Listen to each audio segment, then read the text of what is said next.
Nakita ni Trump si Xi sa kahihiyan ng kinailangang baguhin ng China ang pangalan ni Marco Rubio para makapasok ang kalihim ng Estado ng Amerika sa Beijing kasama ang Pangulo ng Estados Unidos. Ang Marco Rubio na kilala natin ngayon ay si Marco Lu. Ngayong Biyernes, ika-15 ng Mayo, 2026 ang pagkahiya ay wala sa binagong pangalan. Nasa nakatagong pag-urong sa likod nito.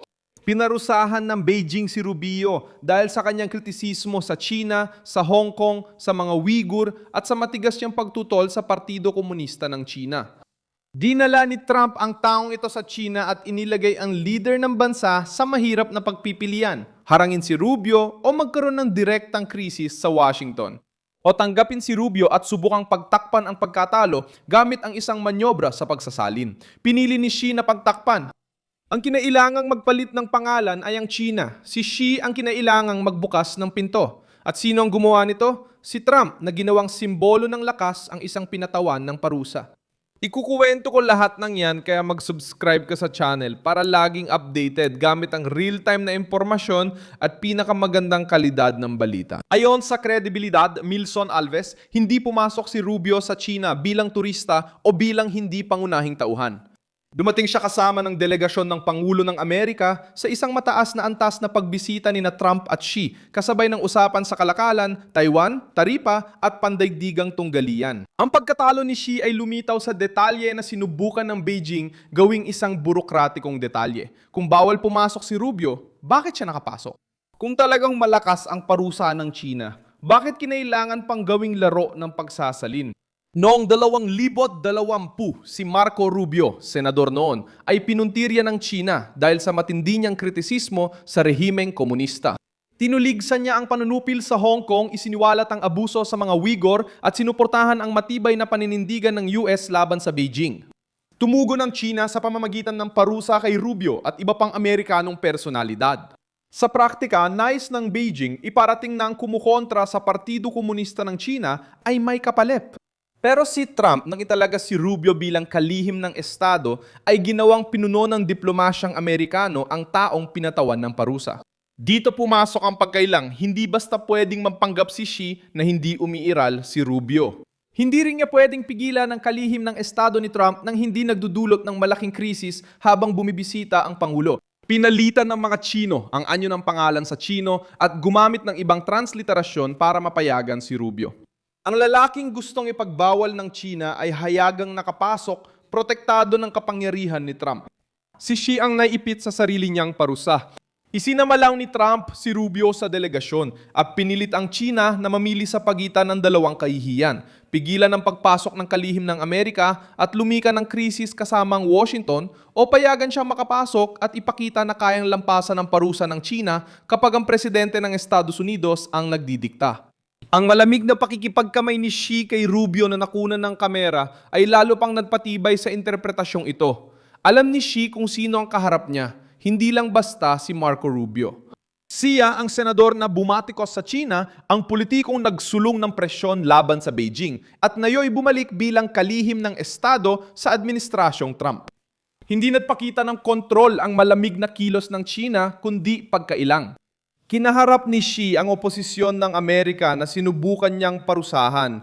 Mabigat din ang presensya ni Rubio dahil sa seryosong paksa ng pagpupulong. Sinalakay sa Beijing ang Taiwan, Taripa, Kalakalan, teknolohiya at ang tangkang ilayo ang ugnayan ng dalawang pinakamalalaking kapangyarihan sa isang direktang sagupaan. Ayon kay Rubio, hindi nagbago ang pulisya ng Amerika sa Taiwan at nagbabala siya sa anumang tangka ng China na baguhin ang kalagayan ng isla gamit ang puwersa.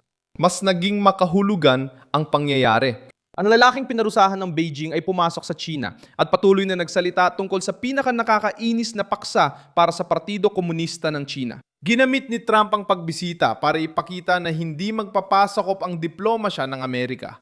Habang pinapanatili ni Xi ang imahe bilang leader ng makapangyarihang bansa na kapantay ng Estados Unidos, napilitan ng China na mag-adjust para kay Rubio. Ang rehimen na gustong magpakitang matigas ay kinailangang maging flexible. Tinanggap ng gobyerno na kadalasang nagpaparusa sa mga dayuhang kritiko ang isang kilalang kritiko.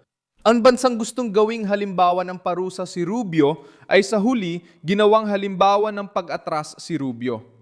Hindi maliit na bagay ang ganitong eksena sa internasyonal na politika. Sa diplomasya, ang pangalan, protokol, upuan, litrato, pakikipagkamay at pagkakasunod-sunod ng pagpasok ay may bigat. Kapag binago ng isang makapangyarihang bansa ang pagtrato sa isang dayuhang opisyal, hindi lang ito basta pagbabago sa papel, kundi pag-amin ng pangangailangan.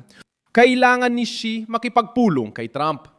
Kailangan niyang iwasan ang pagsabog sa kalakalan at pag-usapan ang mga taripa. Kailangan niyang mapanatili ang Taiwan sa sentro ng usapan nang hindi ginagawang isang bukas na krisis ang pagpupulong. Kaya't nilunok ng China si Rubio.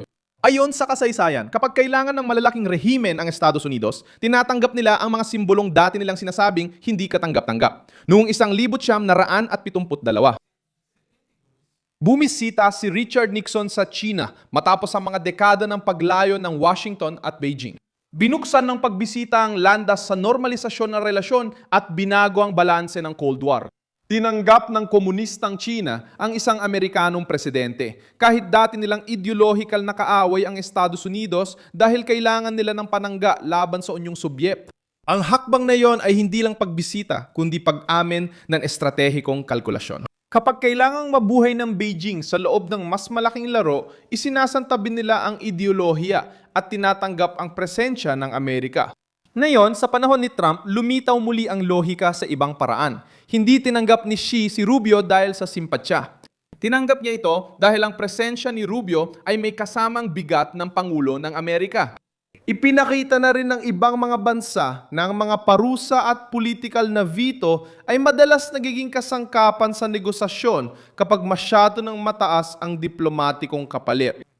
Halimbawa, sa United Kingdom, may mga mambabatas at mga miyembro ng House of Lords na pinarusahan ng China matapos bumatikos ukol sa Xinjiang.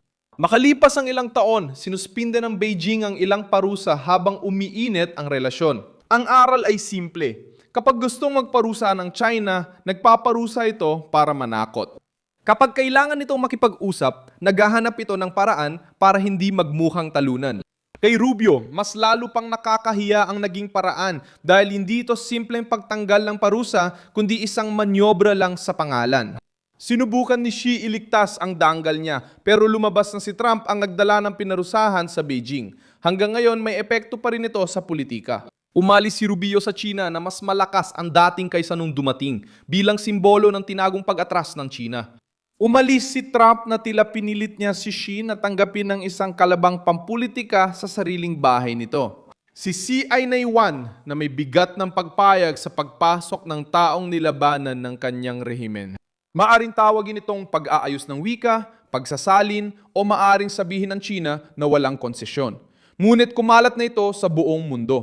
Dumating si Trump kasama si Rubio at tinanggap ni Xi si Rubio. Kinailangan ng Beijing palitan ng pangalan para di amining nawalan ng bisa ang parusa sa harap ng White House. Ako si Milson Alves, internacionalista at layunin kung bigyan ka ng tamang impormasyon araw-araw. Nasa video description ang mga news link. I-like ang video, mag-subscribe sa channel at basahin ang mga komento para maging aktibo sa komunidad ni Milson Alves.